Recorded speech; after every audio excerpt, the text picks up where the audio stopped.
The only weak spot in the Wobbly's design, apparently, was the necessity of using its entire engine power in the power beam with which it protected itself and its attendant bombers from aerial attack. For a time, before New Brunswick, it was forced to remain still, under fire, while it fought off and destroyed an attacking fleet 8 miles above it. With sufficiently powerful artillery, it might have been destroyed at that moment. But it was invulnerable to the artillery available. Deliberately false statements were broadcast to reassure the public, but the public was already skeptical, as it later became incredulous, of official reports of victories. The destruction of New Brunswick became known despite official denials, and colossal riots broke out among the inhabitants of the larger cities, intent upon escape from defenseless towns. Orders were actually issued withdrawing 250,000 men from the frontline reserve, with artillery in proportion to their force. Strategic Lessons of the War of 1941-43. U.S. War College. p. 92. The Major General left them at the town, now quite still and silent. Sergeant Walpole said detachedly, "We'll probably find a portable sender, sir, and trail the Wobbly. That's about all we can do, sir." "It looks," said the Major General rather desperately, "as if that is all anybody can do. I'm going on to take command ahead." The copter pilot said politely, "Sir, if you're going to sow mines for the Wobbly." "Of course. That power beam can explode them, sir, before the Wobbly gets to them. May I suggest, sir, that mine cases with no metal in them at all would be worth trying?"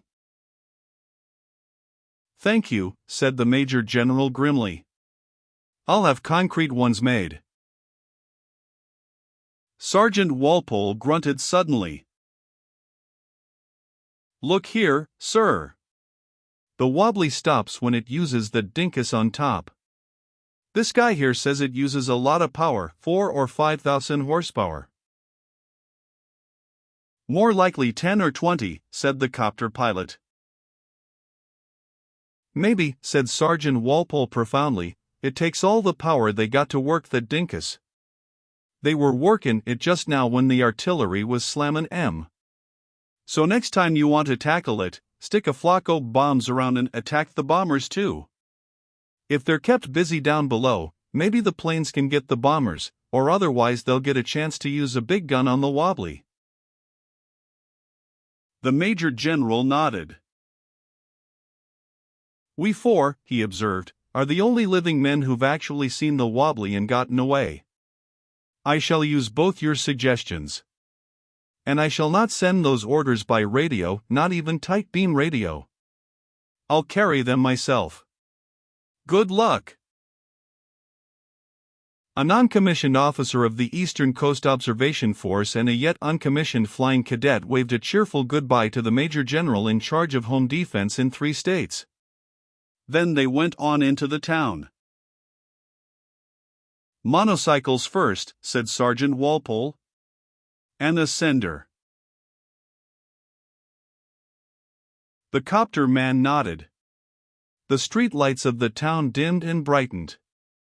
The Wobbly had paused only to create havoc, not to produce utter chaos. It had gone back and forth over the town 2 or 3 times, spewing out gas as it went. But most of the town was still standing, and the powerhouse had not been touched. Only its untended diesels had checked before a fuel pump cleared. They found a cycle shop, its back wall bulged in by wreckage against it. Sergeant Walpole inspected its wares expertly. A voice began to speak suddenly. A television set had somehow been turned on by the crash that bulged the back wall. "The monster tank has been held in check," said a smug voice encouragingly.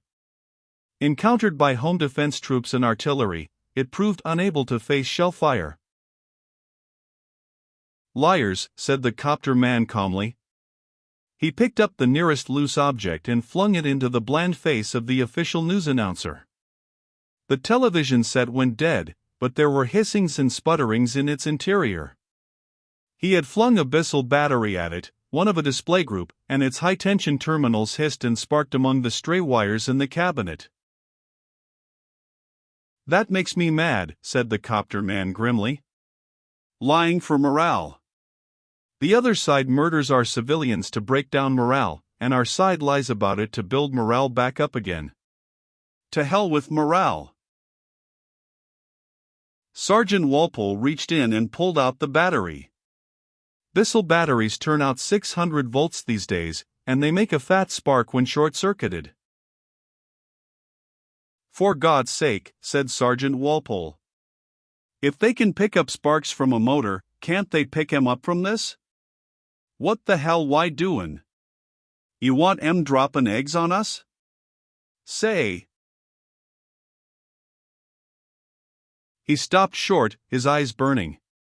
He began to talk, suddenly groping for words while he waved the high-powered small battery in his hand. The helicopter man listened, at first skeptically and then with an equally hungry enthusiasm. "Sergeant," he said evenly, "that's an idea. A whale of an idea. A hell of a fine idea. Let's get some rockets." "Why rockets?" demanded Sergeant Walpole in his turn. "What shall want to do? Celebrate the 4th o' July?" The copter man explained, this time, and Sergeant Walpole seized upon the addition. Then they began a hunt. They roved the town over, and it was not pleasant. When the Wobbly had gone into that town, there had still been very many living human beings in it. Some of them had believed in the ability of the artillery to defend the town against a single monster. Some had had no means of getting away. But all of them had tried to get away when the Wobbly went lurching in among the houses.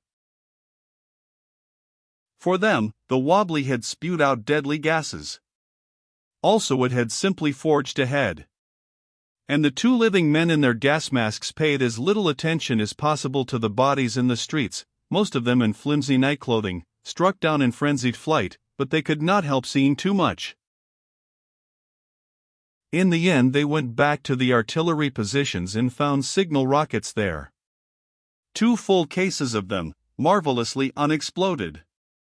A little later, 2 monocycles purred madly in the beaten-down paths of the monstrous treads. Sergeant Walpole bore very many Bissell batteries, which will deliver 600 volts even on short circuit for half an hour at a time. The copter man carried some of them, too, and both men were loaded down. When dawn came, they were hollow-eyed and gaunt and weary. It had started to rain, too, and both of them were drenched. They could see no more than a couple of 100 yards in every direction, and they were hungry, and they had seen things no man should have to look upon, in the way of destruction. They came upon a wrecked artillery train just as the world lightened to a pallid gray. Guns twisted and burst. Caissons, no more than shattered scraps of metal, because of the explosion of the shells within them. And the tread tracks of the Wobbly led across the mess. Steam still rose, hissing softly, from the bent and twisted guns which had burst when they were heated to redness by the power beam. And there was a staffed gyrocar crumpled against a tree where it had been flung by some explosion or other. There were neither sound nor wounded men about, only dead ones. The Wobbly had been here. "Hello," said the helicopter man in a dreary levity, "there's a portable vision set in this car. Let's call up the general and see how he is." Sergeant Walpole spat. Then he held up his hand. He was listening. Far off in the drumming downpour of the rain there was a rumbling sound. He had heard it before. It was partly made up of the noise of internal combustion engines of unthinkable power, and partly of grumbling treads forcing a way through reluctant trees. It was a long way off, now, but it was coming nearer.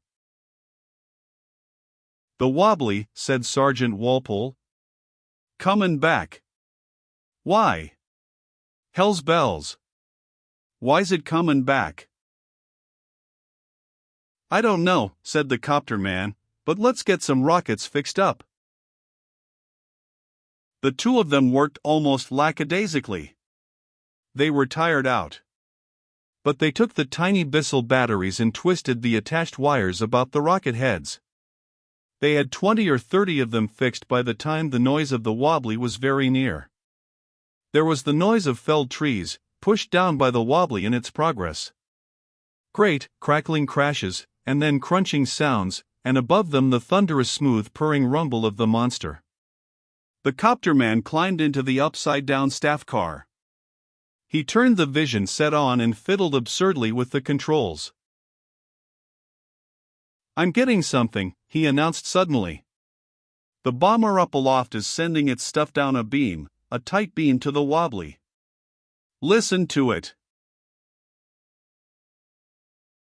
The uncouth, clacking syllables of the enemy tongue came from the vision set. Someone was speaking crisply and precisely somewhere.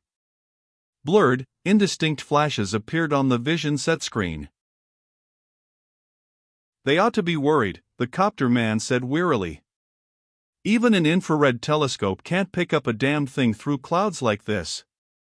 And the wobbly's in a mess without a bomber to help." Sergeant Walpole did not reply. He was exhausted. He sat looking tiredly off through the rain in the direction of the approaching noise. Somehow it did not occur to him to run away. He sat quite still, smoking a soggy cigarette. Something beaked and huge appeared behind a monstrous oak tree. It came on. The oak tree crackled, crashed, and went down. It was ground under by the monstrous war engine that went over it. The wobbly was unbelievably impersonal and horrible in its progress. There had been a filling station for gyrocars close by the place where the artillery train had been wrecked. One of the 8-foot treads loomed over that station, descended upon it, and the filling station was no more. The wobbly was then not more than 100 yards from Sergeant Walpole, less than a city block. He looked at it in a weary detachment. It was as high as a 4-story house, and it was 200 feet long, and 40 feet wide at the treads, with the monstrous gun bulges reaching out an extra 10 or 15 feet on either side above. And it came grumbling on toward him.